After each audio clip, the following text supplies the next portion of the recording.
માતૃત્વ જ્યોતિપાલ અમૃત માતૃત્વની લાગણી નીટ સુખી પુત્રી ગોદ અવાખ્યાકિત રાજકુમારી પણ પોતાના ઘરની રાજકુમારી છે.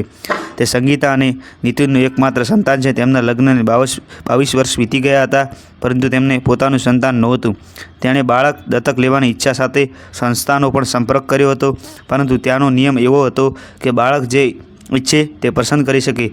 બાળક તેની પસંદગી મુજબ સંસ્થામાંથી લઈ શકાયું ન હતું. સંસ્થાના લોકો પણ માત્ર સારા બાળકોને રાખવા માંગતા હતા. ઘણા બાળકોએ જોયું કે કોઈનો ડ્રેસ ગંદો થઈ રહ્યો છે, કોઈનું નાક સાફ નથી, કોઈના વાળનો કાંચકો નથી અને કોઈનું મન કમજોર છે.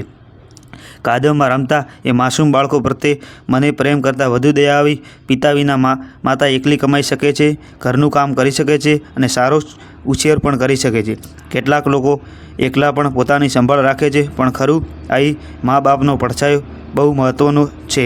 અહીં કોઈ સંતાન નથી જેની પાસે તેઓ તેમની કદર કરતા નથી. સંગીતા વિચારે છે, સંસ્થાના લોકો સ્વચ્છ, સુંદર કે સ્માર્ટ દેખાતા બાળકોને આપવા માંગતા ન હતા. સંસ્થા દ્વારા રજૂ કરાયેલા બાળકોમાંથી એક બાળક દત્તક લેવા માટે સ્વીકારવામાં આવ્યું હતું.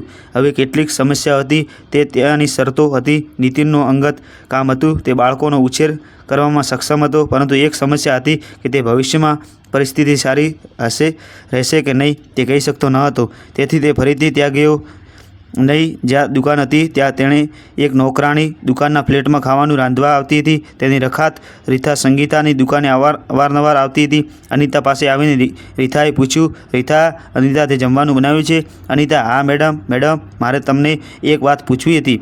રીથા, કહો અનિતા. મેડમ, થોડા પૈસા જોઈતા હતા. રીથા, હજુ તો મહિનો પણ પૂરો થયો નથી. મેં તને ગઈકાલે જ થોડા પૈસા આપ્યા હતા. જ્યારે તમે બાળકોને ઉછેરી શકતા નથી તો પછી તમે લોકો આટલા બધાને જન્મ કેમ આપો છો? અનિતા, મેડમ, એ માણસે મને છીનવી લીધો. તે દારૂ પીને આવે છે અને મારી સાથે મારપીટ કરે છે. મારે શું કરવું જોઈએ? મારે 5 દીકરીઓ છે, તેમને ભણવું છે. મને લગ્નની પણ ચિંતા છે. બધું કેવી રીતે થશે? ક્યાં સુધી? શું મારા માતા પિતા આવું કરશે? મારા સાસરિયાઓ ચાલો પુત્ર કહીને જરૂરી તેથી જ બધું કરવું પડશે. ક્યારેક મને ડર લાગે છે કે હું તને ક્યાંય છોડી દઈશ. હું મારી દીકરીઓને એકલી ક્યાં લઈ જઈશ? રીથા, ઠીક છે. પૈસા આપતી વખતે કાલે સમયસર આવ અને મને કહે, મેં તને કપડાં આપ્યા હતા, હું કેમ બરાબર નથી રહેતી? સલવાર, જુદા જુદા સૂટના દુપટ્ટા, આવું કેમ? અનિતા, મેડમ, તમને ખબર નથી, જે દિવસે હું બરાબર પોશાક પહેરીને નીકળું છું, મને જોઈને ડ્રાઈવરો કતારમાં ઊભા થઈ જાય છે. આ ડ્રાઈવર માણસો કૂતરા છે. રીથા, ઓકે, તને ગમે તે રહે. Anita, okay madam. હા મેડમ, હું જાઉં છું અને મારે ઘરના કામ કરવા માટે બીજી જગ્યાએ પણ જવું છે. સંગીતા તેના માણસને નોકરાણી વિશે બધું કહે છે અને સલાહ લીધા પછી તે બીજા દિવસે રીથા સાથે વાત કરે છે. સંગીતા, રીથા, તે તારી જગ્યાએ રસોઈ બનાવવામાં આવે છે. મારે તેની સાથે વાત કરવી છે. રીથા, ઠીક છે, તમારે ભોજન પણ બનાવવું પડશે. સંગીતા, ના, તે આવે ત્યારે તેને જણાવજે કે મારે તેની કોઈ કામ છે. રીથા, શું વાત છે? મને કહો. સંગીતા, ઠીક છે, નોકરાણી આવે એટલે ફોન કરીને કહીશ કે સવારે 8 વાગે મારા ઘરે આવ. સંગીતા, ઠીક છે, સારું થઈ જશે. અનિતા રીથાના ઘરે પહોંચી. સંગીતા પણ 8 વાગ્યા પહેલાં પહોંચી ગઈ. અનિતા, મેડમ, અને કહો કે શું બનાવવું છે, હું જલ્દી બનાવી લઈશ. રીથા, અનિતા, સંગીતા તારી સાથે વાત કરીએ. હું મારું કામ ઝડપથી પૂરું કરીશ. તેની સાથે વાત કરવા માંગતો હતો. અનિતા કામ પૂરું કરીને ઝડપથી આવે છે અને કહે છે, બધું કામ થઈ ગયું મેડમ? મને કહો મેડમ, શું વાત છે? સંગીતા, મારે તારી સાથે કંઈક વાત કરવી હતી. અનિતા, સંગીતા, જુઓ, અમારે કોઈ સંતાન નથી. હું વિચારી રહી હતી કે તમે અમને તમારું એક બાળક આપવા માંગો છો. અત્યારે કહેવાની જરૂર નથી. વિચારીને તમારા પતિ સાથે વાત કરો. અનિતા, મેડમ, તમે કેવા પ્રકારની વાતો કરો છો? અમે અમારી દીકરીઓને ઉછેર કરીશું, પણ અફસોસ, હું મારા બાળકને કેવી રીતે આપી શકું? સંગીતા, જુઓ, તમને ગુસ્સો આવે છે એ સ્વાભાવિક છે, પણ એ પણ વિચારો કે તમારી દીકરી સારી સ્કૂલમાં ભણશે અને બધી ઈચ્છાઓ પૂરી થશે. જુઓ, અમારી પાસે મિલકત તો ઘણી છે, પણ સંતાન ન થવાનું દુઃખ પણ ઘણું છે. હું એ પણ સમજી શકું છું કે જેને સંતાન પ્રાપ્તિનું સુખ નથી અને બાળકને જન્મ આપવાની પીડા ખૂબ જ અસહ્ય છે, પણ મારા પર ભરોસો કર. તારી દીકરી અમારી જગ્યાએ રાણી બનીને જીવશે તો પછી એક માને એ જ ઈચ્છે છે. મારા શબ્દો તમને ચોક્કસપણે દુઃખ પહોંચાડશે, પણ કૃપા કરીને એકવાર તેના વિશે વિચારો. મિત્રો, વિડીયો લાઇક કરજો, કોમેન્ટ કરજો, શેર કરજો અને છેલ્લે સુધી વાર્તા સાંભળજો. રીથા, જુઓ, નિર્ણય તારો છે, સુખદાયક છે, પણ ખોટું નથી. કૃપા કરીને એકવાર વિચાર કરો. અનિતા, સંગીતા વિશે કંઈક વિચાર્યા પછી, તો શું તમે ઈચ્છો છો કે હું તમને મારી મોટી મોટી દીકરી આપું? સંગીતા, તમે જે દીકરી ઉછેરી છે તેના વિશે હું જાણું છું. હું સમજું છું કે તમે તેના પર મોહિત છો અને તેને છોડી શકતા નથી. તમે ન ઈચ્છો તો પણ હું તમારું મન એમાં જ અટવાયેલું રહેશે. જુઓ, હું ઈચ્છું છું કે જો તમારા ગર્ભમાં રહેલું બાળક છોકરી બને તો મને આપો.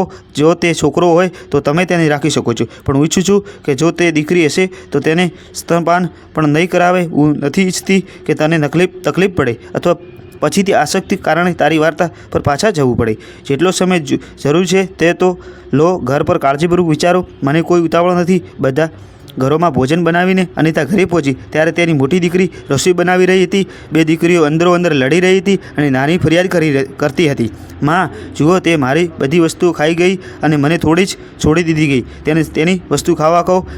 મોટી દીકરી: સારું, જ્યારે હું લાવીશ ત્યારે તેઓ પણ તેમાંથી ખાય છે. અનિતા: મેરા સર ન કરો ખાવું કૃપા કરીને.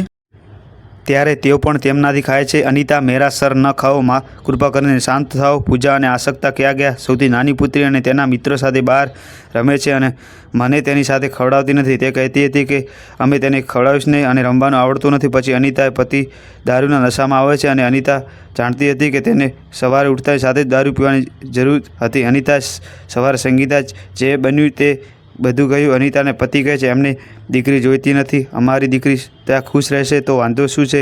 અમને દીકરીઓ જોઈએ છે તો વખતે છોકરી તેને આપીશું. પરંતુ અનિતાનું મન માનતું નથી. તે એક મહિના સુધી વિચારે છે અને તેનું નસીબ કેટલું ખરાબ છે તે વિશે રડે છે.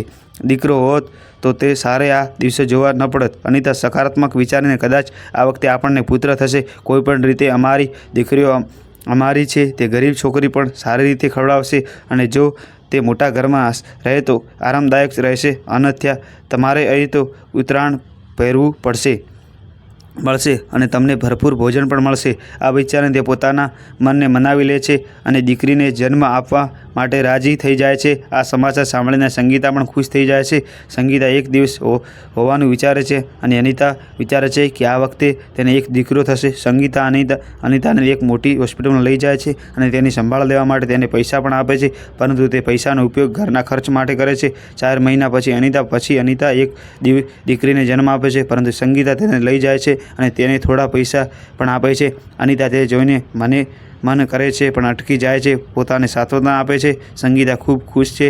તેની માતા બનવાની વર્ષો જૂની ઈચ્છા હવે પૂરી થઈ ગઈ છે. નામકરણ કરાવી, પૂજા કરી અને માતૃત્વની તમામ લાગણી સાથે તે છોકરીની સેવા કરવા લાગી. આજુબાજુના લોકોને ચર્ચાનો નવો વિષય મળે. સ્ત્રીઓમાં થોડા દિવસો સુધી આવું છે ચર્ચાઓ ચાલી રહી છે. સંગીતાના ખોળામાં બાળકીને જોઈને મહિલાઓ તેમની પીઠ પાછળ બડબડાટ કરવા લાગે છે. પ્રથમ સ્ત્રી તે ઝૂંપડીપટ્ટીથી કોઈ સ્ત્રીની પુત્રી છે. જો ગરીબ છોકરીને છોકરો હોત તો તે લાચાર ન હોત. જો તેને બાળક હોત તો તેને ચિંતા ન હોત. તે એક છોકરી લાવી છે અને તે જ્યારે મોટી થશે ત્યારે તેના સાસરે જશે. વૃદ્ધાવસ્થામાં તમારી સંભાળ કોણ રાખશે? બીજી સ્ત્રી: શું આજકાલ છોકરીઓ છોકરાઓ કરતાં ઓછી છે? છોકરાઓ કરતાં વધુ છોકરીઓ. તેઓ તેમના માતા પિતાની સેવા કરે છે અને મહેનતુ પણ છે. ત્રીજી સ્ત્રી: હા, આ વાત સાચી છે.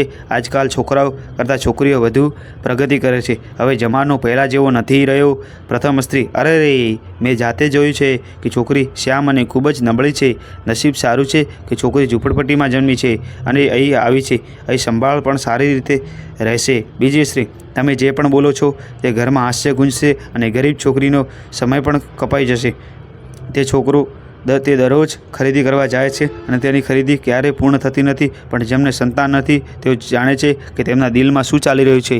તેમને ઉપરથી ટોણા સંભળાવવા પડે છે. ત્રીજી સ્ત્રી: ભગવાન જે કરે તે સારું જ કરે છે. આગલા જન્મમાં કર્મોનું ફળ છે કે તે સારા ઘરમાં આવી, નહીંતર શું ગરીબ અને અનાથ છોકરીઓની અછત છે. 1 વર્ષ સુધી સંગીતાને તેની નબળાઈને કારણે રાજકુમારની ઘણી સેવા કરવી પડી. લોકોએ કહ્યું, છોકરીઓના ભાવ કેમ ઘટી ગયા છે? જો તમે પોતે ત્યાં ન હો તો તમે તમારી સંભાળ રાખતા પણ તેને કેવી રીતે ઉછેરશો?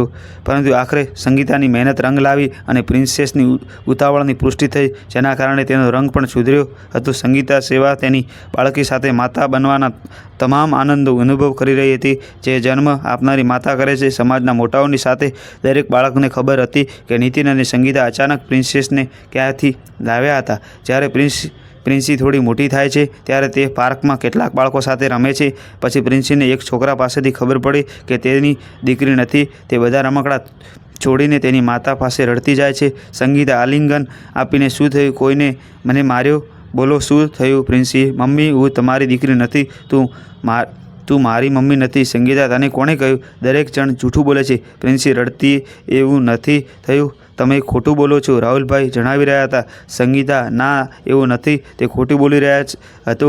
સંગીતાએ પોતાના આંસુ લૂછ્યા. એવું લાગી રહ્યું હતું જાણે સંગીતાના સ્ત્રીત્વમાં સવાલો ઉઠી રહ્યા હોય. રાહુલના ઘરે જઈને તમારા દીકરાને સમજાવો કે તે મારી દીકરીને શું કહે છે. આ તમે તમારા દીકરાને શીખવો છો? રાહુલની માતા, તે બાળક છે, તે મૂર્ખ છે, તો તેણે મને શું કહ્યું? તે ખોટું નથી બોલ્યો. તમારી દીકરીને કહો કે અહીં રમવા ના આવે. ક્યારેક અથવા અન્ય પછી સત્ય ખબર પડશે. હવે તમને ખબર પડશે કે શું મારી દીકરીને જાતે જ બાળકોને જન્મ આપ્યો છે, અને જો એમ હોય તો તમે કઈ જાણો છો? સંગીતા, જ્યારે પણ જરૂર પડશે ત્યારે કરવામાં આવશે. બૂમો પાડીને કોઈએ મારી દીકરીને તકલીફ આપવાની કોશિશ ન કરવી જોઈએ. જો મેં બાળકને જન્મ ન આપ્યો હોય તો પણ શું હું માતા છું? ત્યારથી પ્રિન્સેસને ભવિષ્યમાં વ્યસ્ત અને સુરક્ષિત રાખવા માટે સંગીતા તેના અભ્યાસ ઉપરાંત તેને જુડોની તાલીમ પણ આપે છે. આ રીતે તે વ્યસ્ત રહે છે, અને જ્યારે તે મોટી થાય છે ત્યારે હજી પણ તેના બાળપણના તમામ મિત્રો સાથે વાત કરે છે. પરંતુ તે બધા મોટા થઈ ગયા છે, અને સમય જતાં કોઈને ખ્યાલ પણ નથી આવતો કે તેમના ગર્ભમાંથી જન્મી નથી. જીવનમાં ઘણા ઉતાર ચઢાવ આવ્યા. ક્યારેક અછત હતી, નકામા ખર્ચ હતા, દેવું હતું, ક્યારેક ખોટ હતી તો ક્યારેક નફો હતો. પરંતુ જે બદલાયું ન હતું નીતિન અને સંગીતાના તેમની એકમાત્ર પુત્રી પ્રિન્સેસ પ્રત્યેના સંબંધોમાં સ્નેહ અને મધુરતા. સંગીતાની દીકરી તેમની દીકરી હોવા ઉપરાંત બંનેની સારી મિત્ર પણ બની ગઈ હતી. પ્રિન્સેસના માતા પિતા સાથે લડવાથી કોઈ હિંમત કરતું નથી, કારણ કે દરેક વ્યક્તિ જાણે છે કે શક્તિશાળી જુડો ગોલ્ડ મેડલ વિજેતા છોકરી સાથે ગરબડ કરવી મોંઘી સાબિત થઈ શકે છે. મિત્રો, વિડીયો લાઇક કરજો. વાર્તા કેવી લાગી એ કોમેન્ટમાં અમને જણાવજો.